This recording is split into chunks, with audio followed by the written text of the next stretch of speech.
Halo, shalom adik-adik, selamat hari Minggu semuanya. Kembali pada minggu hari ini kita bertemu dalam IHMPT di minggu kedua ya adik-adik ya di bulan Desember ini. Baik adik-adik, sebelum kita mulai ibadah kita pada minggu pagi hari ini, Colin undang adik-adik untuk duduk yang tenang, duduk yang manis. Alkitabnya disiapkan, pembacaan kita hari ini dari Yesaya 35 ayat yang pertama hingga ayat yang ke-10. Sebelum kita mulai ibadah kita pada pagi hari ini, mari kita siapkan hati dan pikiran kita. Mari bersama-sama kita bersaat teduh.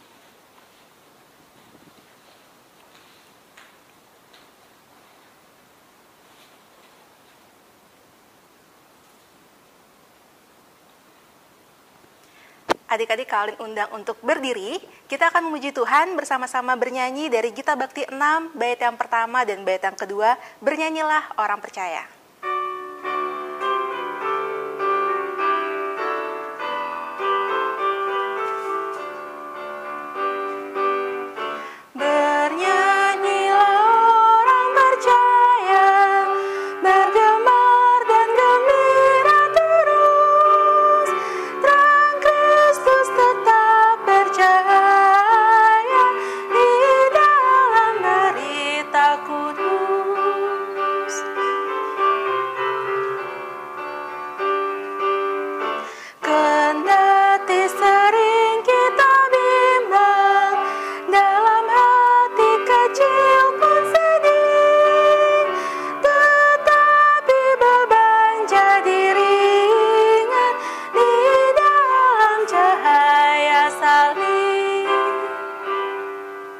Adik-adik, mari kita bersatu dalam doa, mari kita berdoa.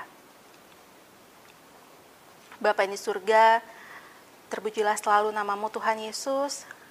Terima kasih Tuhan, hari ini kami boleh beribadah bersama-sama Tuhan. Kembali boleh memuji memuliakan nama-Mu, belajar akan kebenaran firman-Mu Tuhan. Bapa, kami serahkan ibadah kami ke dalam tangan-Mu dari awal, pertengahan hingga akhirnya Bapa. Kami juga serahkan kakak-kakak yang akan menjadi pelayan firman, Kak Fiori dan Kak Merel Tuhan, kiranya Kau memberkati mereka juga Tuhan. Terima kasih Tuhan Yesus, dalam nama-Mu saja kami berdoa. Amin. Silakan duduk adik-adik. Oke, baik, kita akan menyambut firman Tuhan. Mari kita siapkan hati kita, kembali bernyanyi dari Kidung Jemaat 145. Bait yang pertama, mari tuturkan kembali.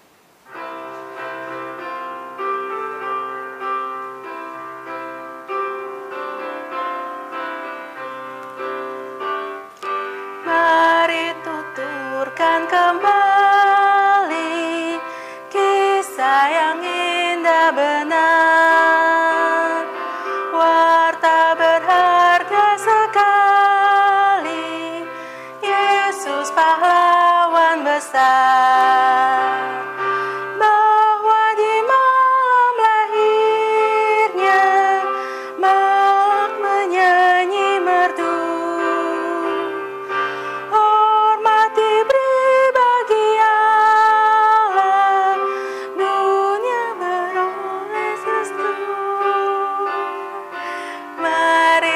Tuturkan kembali kisah yang indah benar, waktu berharga sekali, Yesus pahlawan besar. Kita akan bersama-sama membaca firman Tuhan. Kali undang adik-adik untuk berdiri. Bersama-sama membaca dari Yesaya 35 ayat yang pertama hingga ayat yang ke-10 yang menyatakan, padang gurun dan padang kering akan bergirang, padang belantara akan bersorak-sorak dan berbunga. Seperti bunga mawar, ia akan berbunga lebat, akan bersorak-sorak, ya bersorak-sorak dan bersorai-sorai. Kemuliaan Libanon akan diberikan kepadanya, semarak Karmel dan Sharon, mereka itu akan melihat kemuliaan Tuhan, semarak Allah kita. Kuatkanlah tangan yang lemah lesu dan teguhkanlah lutut yang goyang. Katakanlah kepada orang-orang yang tawar hati, kuatkanlah hati, janganlah takut. Lihatlah, Allahmu akan datang dengan pembalasan dan dengan ganjaran Allah. Ia sendiri datang menyelamatkan kamu. Pada waktu itu, mata orang-orang buta akan dicelikan, dan telinga orang-orang tuli akan dibuka. Pada waktu itu, orang lumpuh akan melompat seperti rusa, dan mulut orang bisu akan bersorak-sorai, sebab mata air memancar di padang gurun, dan sungai di padang belantara. Tanah pasir yang hangat akan menjadi kolam, dan tanah kersang menjadi sumber-sumber air. Di tempat serigala berbaring akan tumbuh tebu dan pandan. Di situ akan ada jalan raya yang akan disebutkan Jalan Kudus. Orang yang tidak lahir tidak akan melintasinya, dan orang-orang pandir tidak akan mengembara di atasnya. Di situ tidak akan ada singa, binatang buas tidak akan menjalaninya, dan tidak akan terdapat di sana orang-orang yang diselamatkan akan berjalan di situ. Dan orang-orang yang dibebaskan Tuhan akan pulang dan masuk ke Sion dengan bersorak-sorai, sedang sukacita abadi meliputi mereka. Kegirangan dan sukacita akan memenuhi mereka, kedukaan dan keluh kesah akan menjauh. Demikianlah pembacaan firman Tuhan kita, terpujilah Allah, haleluya. Haleluya, haleluya, haleluya, terpujilah. Haleluya, haleluya, nama Tuhan terpujilah. Kita akan membagi dua kelas adik-adik, untuk adik-adik Eka atau adik-adik yang SMP bersama dengan Kak Fiori, dan adik-adik Dwi atau adik-adik SMA akan bersama dengan Kak Meral.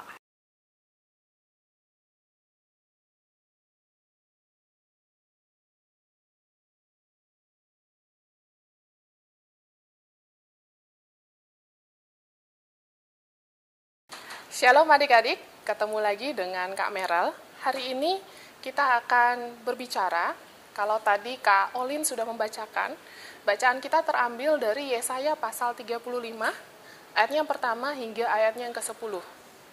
Kita akan berbicara tentang bagaimana sukacita dan damai sejahtera karena kehadiran Tuhan. Nah, kalau kita mau melihat Yesaya pasal 35 ayat 1-10, 3 poin yang akan kita bahas berdasarkan bacaan kita di pagi hari ini adalah, pertama, bagaimana hidup berpengharapan. Ya.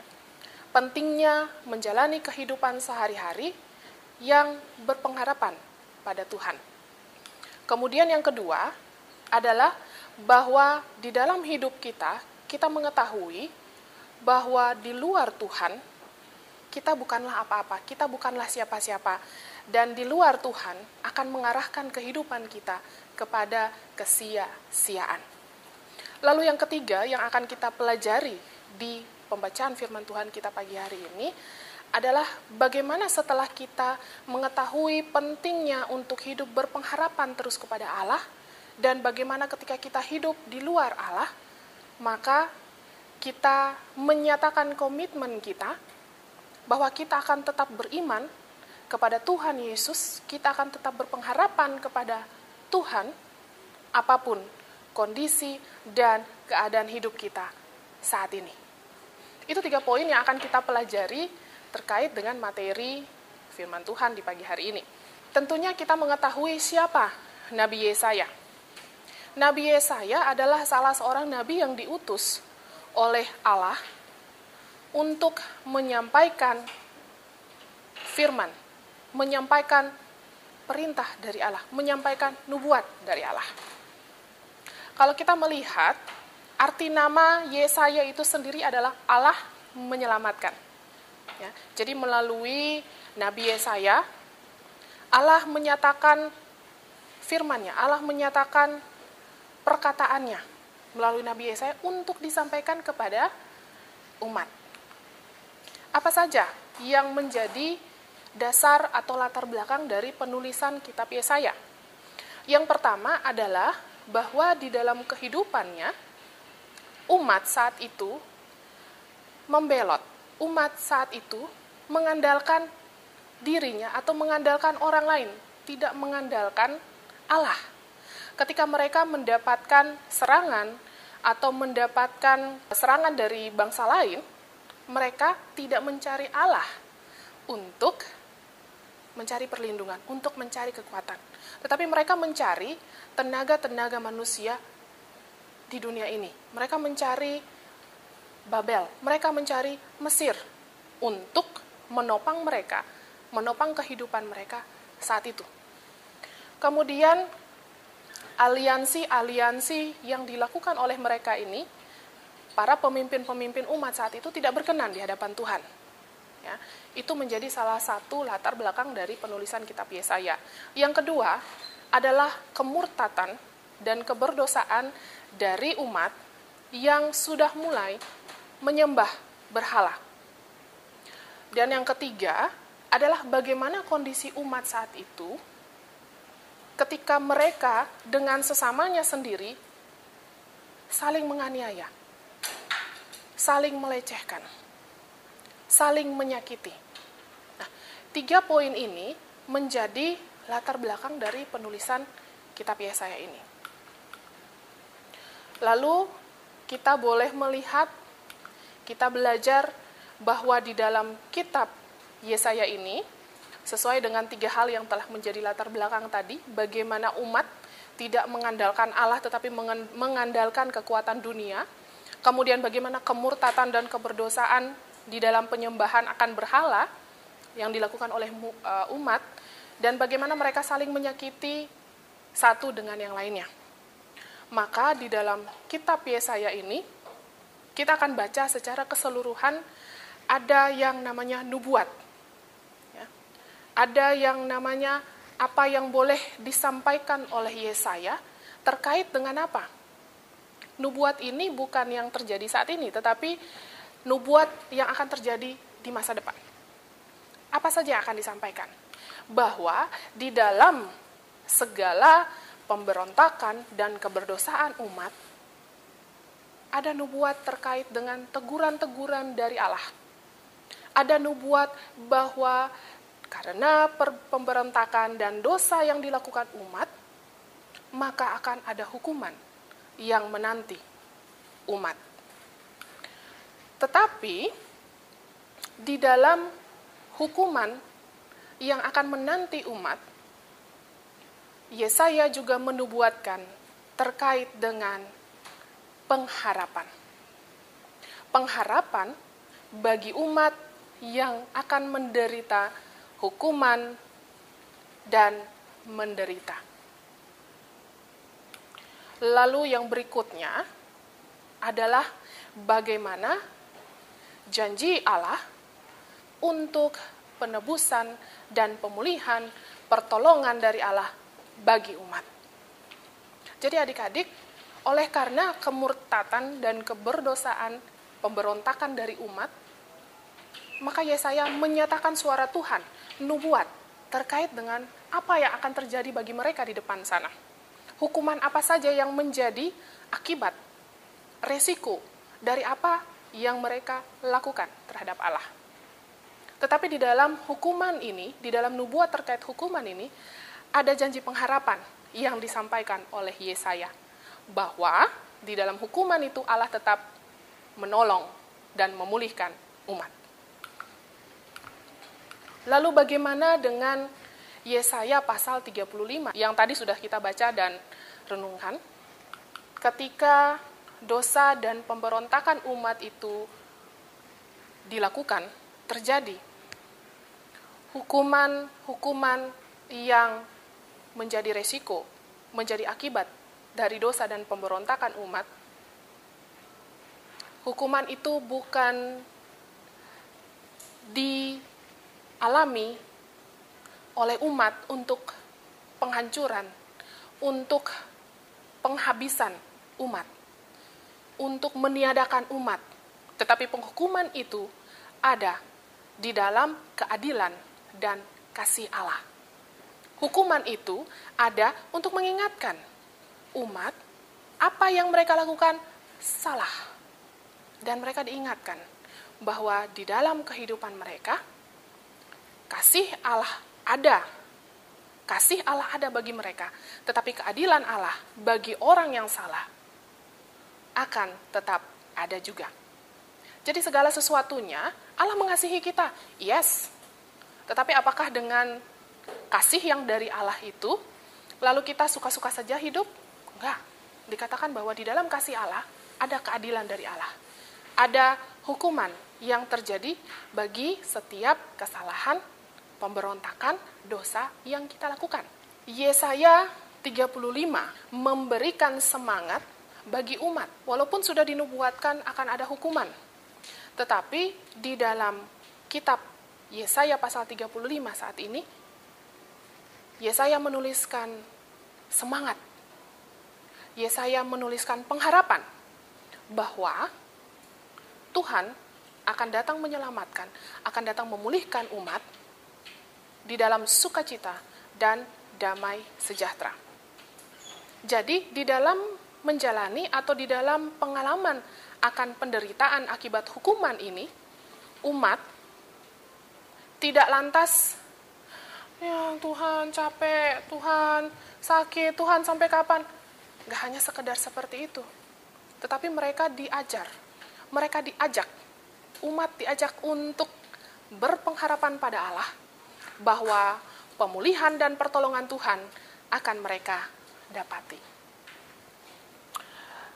Kita mau melihat, kalau kita baca di pasal 35 ayatnya yang pertama, ada dikatakan tentang padang gurun, padang kering. Kita tahu bahwa padang gurun, padang kering, gersang, panas, gak enak, gak ada air, anginnya juga gak sepoi-sepoi. Itu diibaratkan bagaimana padang gurun yang kering dengan hidup kita yang tidak memiliki arah, makna, daya yang kering. Akibat apa adik-adik? Akibat dari dosa dan pemberontakan kita. Hidup yang gak ada apa-apanya. Kering, tandus, gersang. Kemudian itulah yang dikatakan bahwa hidup tanpa Allah. Hidup akibat dosa yang membuat kita terpisah dari Allah. Lalu di ayatnya yang pertama, padang gurun dan padang kering akan bergirang, padang belantara akan bersorak-sorak dan berbunga. Bunga mawar akan berbunga lebat, dan kata-kata seterusnya. Adik-adik, dikatakan padang gurun, padang kering, yang gak ada apa-apanya, tiba-tiba bisa bersorak-sorak, tiba-tiba akan berbunga lebat, menyatakan bagaimana karya keselamatan atau karya pemulihan dari Allah atas inisiatif Allah, bahwa di dalam karya keselamatannya, karya pemulihannya, kehadiran Allah, maka padang yang gersang tadi tidak hanya akan gersang terus, tetapi akan ada pemulihan, akan ada padang yang berbunga, ceria, berwarna-warni. Begitu juga dengan kehidupan kita.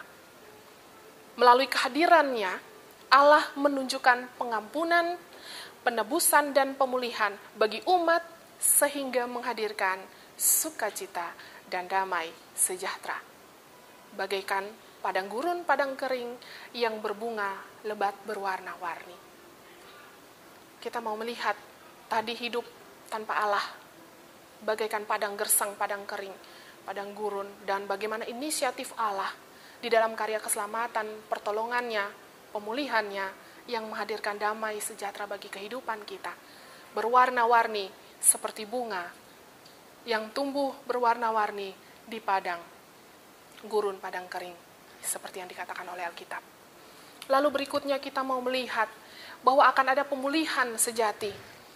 Di ayatnya yang ke-5 sampai ke-6, bagaimana dikatakan bahwa mata orang-orang buta dicelikan, telinga orang tuli dibukakan. Bagaimana orang lumpuh akan melompat-lompat seperti rusa. Bagaimana mulut orang bisu akan bersorak-sorai. Secara nalar manusia itu susah, itu impossible, mustahil. Tetapi disampaikan di dalam Alkitab bahwa pemulihan sejati akan ada.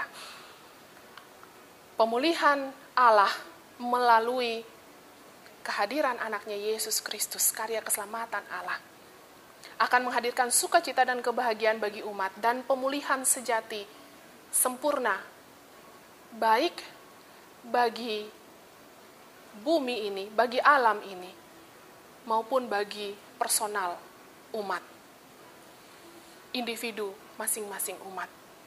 Dan itu akan terjadi ketika inisiatif Allah untuk mengirimkan anaknya yang tunggal, Tuhan Yesus, datang ke dunia ini untuk memulihkan dan menebus dosa-dosa kita.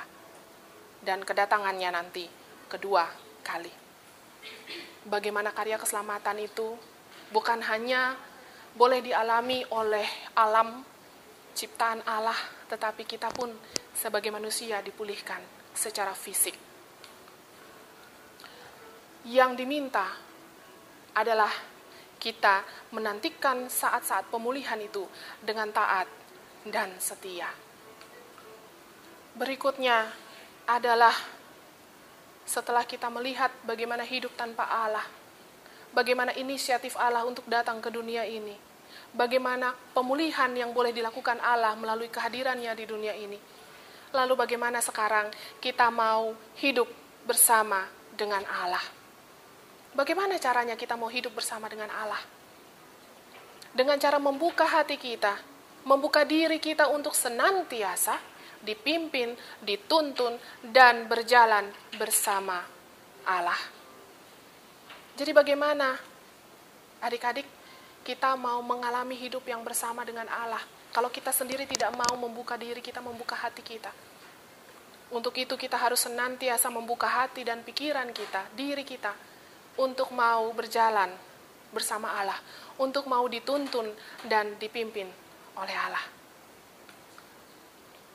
Hidup yang kita jalani saat ini adalah kehidupan di dalam penantian. Karena itu, hiduplah dalam penantian penuh pengharapan kepada Tuhan, karena percayalah bahwa pengharapan kita di dalam Tuhan tidak akan pernah menjadi hal yang sia-sia. Pengharapan kita di dalam Tuhan, terhadap Tuhan dalam ketaatan dan kesetiaan, maka tuntunan pimpinan berkat penyertaan Tuhan akan senantiasa menyertai kita. Kita mau melihat kondisi-kondisi saat ini dengan adanya COVID-19. Kita mengingat periode Januari-Februari tahun ini ataupun tahun yang lalu sebelum adanya COVID-19. Kita bebas beraktivitas, kita bebas berekspresi dimanapun, apapun yang kita mau lakukan. Nongkrong sampai tengah malam di kafe, jalan-jalan ke mal-mal, kita bebas untuk datang belajar di sekolah, kita bebas untuk keluar kemana-mana, jalan-jalan. Tetapi apa yang terjadi ketika COVID-19 melanda? Kak Merel masih ingat tanggal 15 Maret, ketika itu di sekolah kami masih ujian nasional SMA. Lalu karena kondisi COVID-19 ini sehingga murid-murid harus dipulangkan. Dan setelah itu mulailah diadakan PSBB atau pembatasan secara besar-besaran terhadap aktivitas setiap kita individu, baik di Bali, secara nasional di Indonesia, bahkan secara global di seluruh dunia.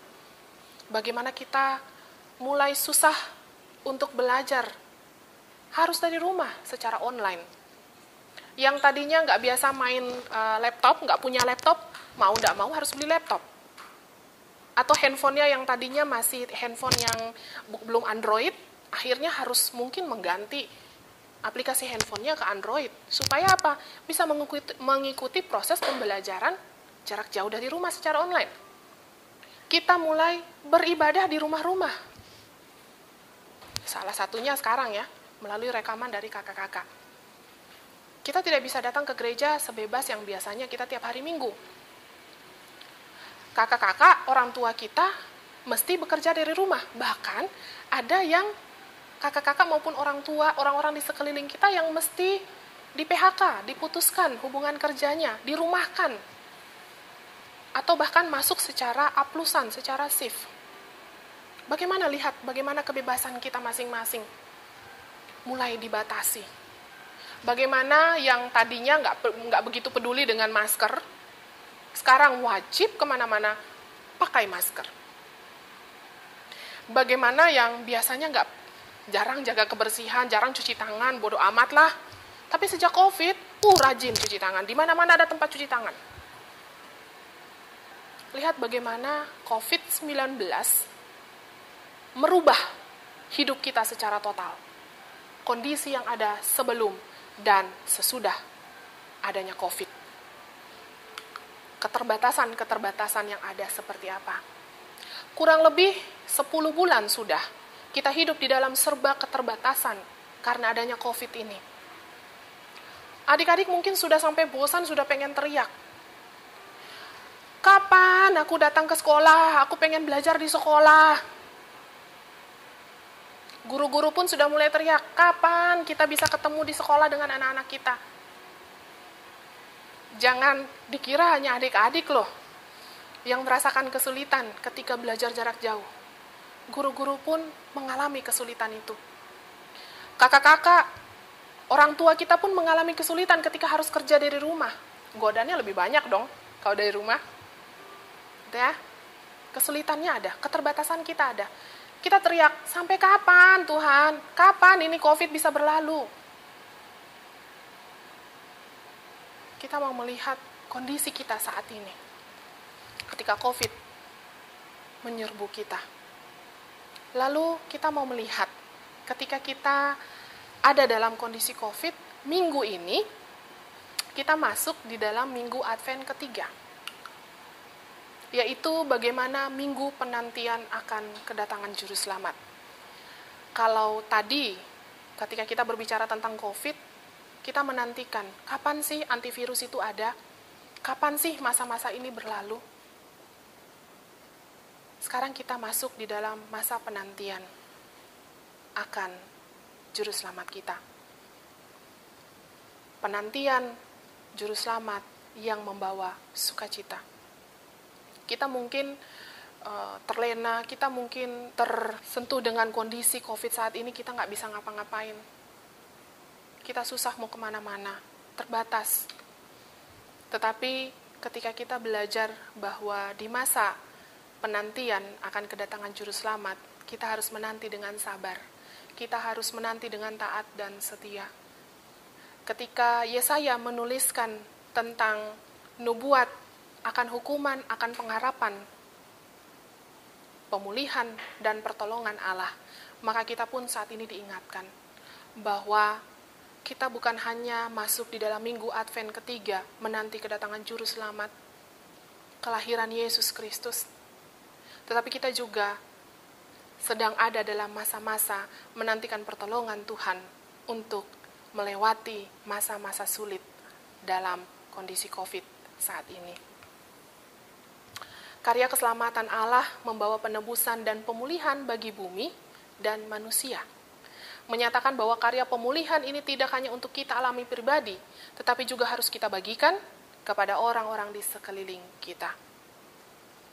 Adik-adik, ketika Allah berinisiatif untuk mengirimkan anaknya dalam karya keselamatan menebus dan memulihkan kita, maka kita juga diingatkan bahwa kita yang sudah menerima karya keselamatan ini, kita yang diingatkan bahwa harus terus hidup dalam pengharapan, di dalam ketaatan dan kesetiaan, di dalam kasih Yesus Kristus, kita diingatkan bahwa apa yang sudah boleh kita dapatkan ini, kasih pertolongan dari Allah, juga harus kita bagikan kepada orang-orang di sekeliling kita. Pengharapan yang boleh dijanjikan, yang boleh diingatkan oleh Nabi Yesaya, kita pun berpengharapan bahwa masa-masa sulit ini akan terlewati, akan selesai dalam tuntunan pimpinan dan pertolongan Tuhan. Dan bagaimana kita juga membagi harapan-harapan dengan orang-orang di sekeliling kita, saling mendukung, saling memotivasi satu dengan yang lainnya, menguatkan satu dengan yang lainnya. Bahwa secara manusia kita bukan siapa-siapa, kita tidak bisa apa-apa dengan mengandalkan diri kita pribadi. Tetapi bersama Allah, di dalam tuntunan pimpinan Allah, maka kita dapat melewati masa-masa sulit ini bersama-sama dengan penuh sukacita, dengan penuh damai sejahtera.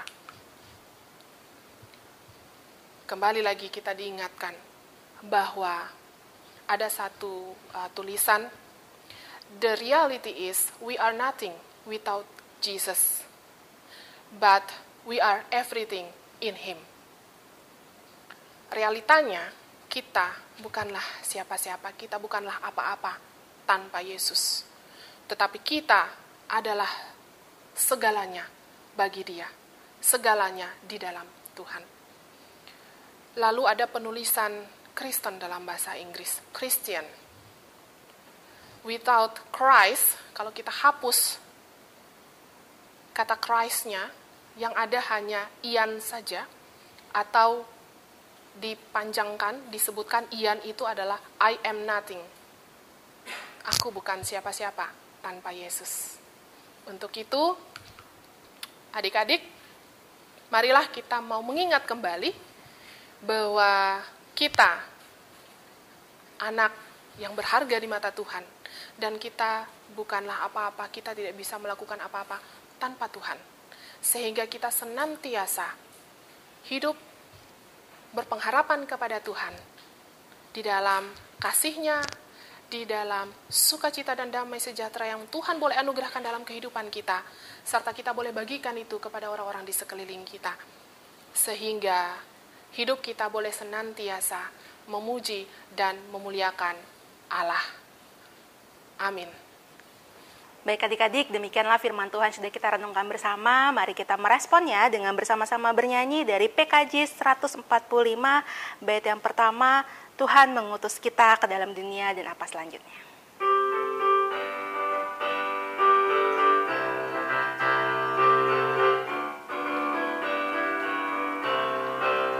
Tuhan mengutus kita ke dalam dunia untuk bertetap pada yang gelap, meski dihina serta dilanda duka, harus melayani dengan sepenuh, dengan senang,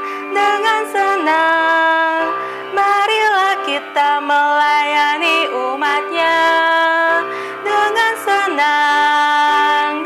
senang, berarti kita memuliakan nama-Nya. Mari masuk dalam doa syafaat yang akan dibawakan oleh Kak Merel.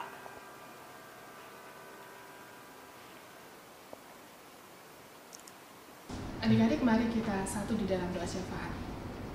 Bapa Allah yang Maha Kasih, kami mengucap syukur berterima kasih jikalau di pagi hari ini kembali lagi kami boleh diberikan kesempatan untuk bersama-sama ibadah hari Minggu Persekutuan Teruna, walaupun masih dalam momen ibadah online ya Bapa, jarak jauh melalui rekaman hari ini. Biarlah ibadah yang sudah boleh kami selenggarakan di pagi hari ini berkenan di hadapan-Mu ya Bapa. Firman-Mu yang boleh kami baca serta renungkan tadi, boleh senantiasa mengingatkan kami bagaimana kami di dalam kehidupan kami senantiasa berpengharapan pada Engkau, senantiasa berpaut pada Engkau, mengingat akan janji keselamatan yang daripada-Mu ya Bapa. Kami boleh menanti setiap janji-janji yang daripada-Mu di dalam ketaatan dan kesetiaan, dan di dalam kasih setia, sukacita, damai sejahtera yang boleh kami alami dalam kehidupan kami hingga saat ini. Kami juga boleh belajar untuk membagikannya dengan orang-orang di sekeliling kami ya Bapa. Setiap kami di dalam kondisi, khususnya kondisi masa-masa pandemi COVID saat ini, kami tetap kuat, kami tetap teguh berpengharapan kepada-Mu ya Bapa, bahwa bersama Engkau kami akan dimampukan, akan dituntun dan dipimpin untuk melewati dan melalui masa-masa sulit ini, dan kami boleh senantiasa penuh dengan sukacita dan ucapan syukur di dalam setiap kehidupan kami sehari-hari ya Bapa. Kami menyerahkan akan setiap adik-adik kekasih kami dalam pendidikannya masing-masing ya Bapa, sekolah atau pembelajaran jarak jauh yang harus diikuti saat ini, masa-masa ujian, bahkan juga yang sudah siap untuk terima raport. Terima kasih ya Bapa untuk satu semester yang boleh kami lalui di dalam masa pandemi COVID ini, kesulitan dan keterbatasan yang kami alami, kami mengucap syukur untuk itu. Dan biarlah kami boleh memperbiasakan diri, kami boleh belajar untuk tetap kuat, tetap teguh, tetap semangat untuk belajar dengan kondisi COVID saat ini ya Bapak. Kami mengucap syukur untuk ujian-ujian yang sudah boleh kami lewati dan raport yang akan segera kami terima. Masa-masa liburan akan segera menghampiri kami, tetapi dengan keterbatasan di masa pandemi COVID ini mungkin kami tidak bisa jalan-jalan ke luar kota maupun ke luar negeri ya Bapak, tapi kami yakin dan percaya bahwa di dalam masa-masa sulit ini kesatuan hati, persatuan kami di dalam keluarga kami masing-masing boleh semakin dikuatkan akan kasih Yesus Kristus, sehingga kami boleh bersuka cita, mengucap syukur bersama-sama bersama keluarga kami masing-masing di rumah kediaman kami ya Bapak. Kami menyerahkan para orang tua kami di dalam pekerjaan mereka, di dalam pekerjaan dan pelayanan mereka dimanapun mereka ditempatkan Bapak. Dalam masa-masa sulit ini mungkin ada kesulitan yang orang tua kami alami, kami serahkan semuanya ke dalam tangan kasih-Mu, kekuatan, kesehatan yang baik daripada-Mu saja ya Bapak. Kami mohon bagi para orang tua kami, papa mama kami, biarlah Kau menguatkan mereka di dalam bekerja, di dalam membimbing dan membina kami anak-anaknya Bapak, sehingga kami boleh senantiasa bersuka cita, bersyukur di dalam setiap hal, dan itu boleh jadi untuk hormat kemuliaan bagi nama-Mu saja. Kami berdoa bagi Pelkat PT ya Bapak. Kami menyerahkan Pelkat PT ke dalam tangan kasih-Mu, setiap program yang boleh dicanangkan, baik setiap ibadah-ibadah online, dari proses persiapan, proses perekaman, proses editing, sampai kepada proses ibadah secara online melalui YouTube maupun Google Meet atau Zoom yang kami gunakan ya Bapak. Kami serahkan semuanya ke dalam tangan kasih-Mu. Kau berkati setiap persiapan, setiap rekaman kami, setiap kakak layan, setiap kakak-kakak dari multimedia dan muger yang boleh membantu kami ya Bapak. Kau berkati, Kau turut campur tangan di dalam setiap persiapan kami masing-masing ya Bapak. Kami menyerahkan juga untuk gereja-Mu. Kau berkati setiap hamba-hamba-Mu yang boleh Kau tempatkan, khususnya ya Bapak di GPB Maranatha di tempat ini, bersama-sama para presbiter, pengurus Pelkat, para komisi, panitia, semuanya Bapak, orang-orang yang Kau tempatkan, khususnya juga bagi para pelayan-Mu di Pelkat PT ini, berkati, sertai, tuntun pimpin setiap personal yang Kau tempatkan, sehingga boleh belajar untuk memberikan yang terbaik, dan itu boleh jadi untuk hormat kemuliaan bagi nama-Mu saja Bapak. Bapak yang maha baik, ini doa dan sembahyang kami. Kami naikkan tidak dengan nama lain, hanya dalam satu nama, Yesus Kristus, yang adalah Tuhan dan Juru Selamat kami yang hidup, yang telah mengajarkan kami berdoa bersama-sama. Bapa kami yang di surga, dikuduskanlah nama-Mu. Datanglah kerajaan-Mu, jadilah kehendak-Mu di bumi seperti di surga. Berikanlah kami pada hari ini makanan kami yang secukupnya, dan ampunilah kami akan kesalahan kami, seperti kami juga mengampuni orang yang bersalah kepada kami. Dan janganlah membawa kami ke dalam pencobaan, tetapi lepaskanlah kami daripada yang jahat.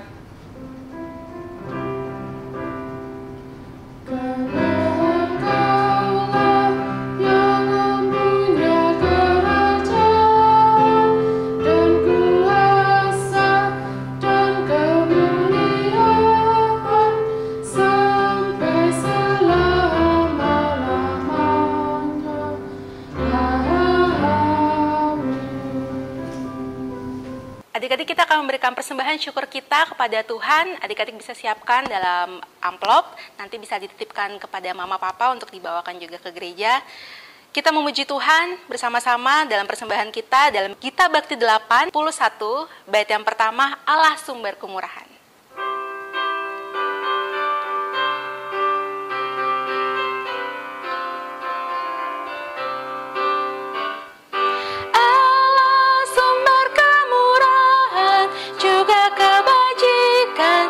Sepanjang hidupmu, bersyukur senantiasa, puji nama Tuhan kini dan kekal. Bawa persembahanmu segera pada Tuhan Allahmu. Ingat akan janjinya tetap, Ia memberkati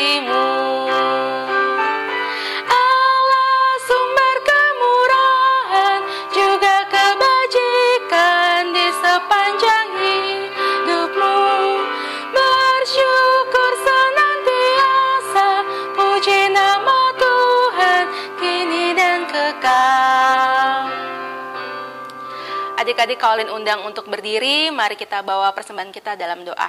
Mari kita berdoa.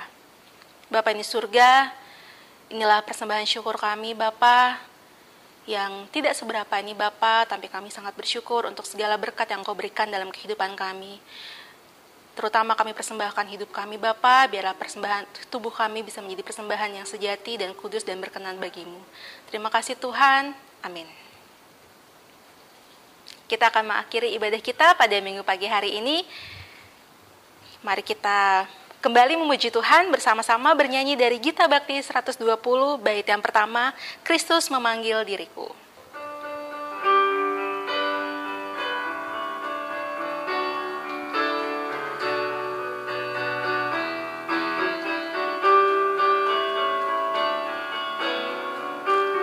Kristus memanggil diriku, juga memanggil dirimu untuk wartakan kebenaran firman-Nya. Jangan abaikan suaranya, jangan tegarkan hatimu. Kristus memanggil dan mengutus dirimu. Dia memanggil, Dia mengutus, Dia membimbing dan besertamu selamanya. Demikianlah ibadah kita pada minggu pagi hari ini adik-adik. Selamat hari Minggu semuanya. Kaolin ada sedikit warta PT. Untuk hari ini nanti jam 4 sore kita akan kembali beribadah adik-adik. Kalau nggak Zoom, Google Meet ya adik-adik ya. Nanti linknya akan dibagikan oleh kakak-kakak layan yang di grup WhatsApp adik-adik. Jadi pastikan adik-adik setelah ibadah ini nanti sore kita kembali bertemu dalam ibadah secara langsung via Google Meet atau via Zoom. Oke? Demikian warta teruna pada minggu pagi hari ini. Selamat hari Minggu adik-adik. Semoga selalu semangat menjalani hari-hari ke depannya. Tuhan Yesus memberkati.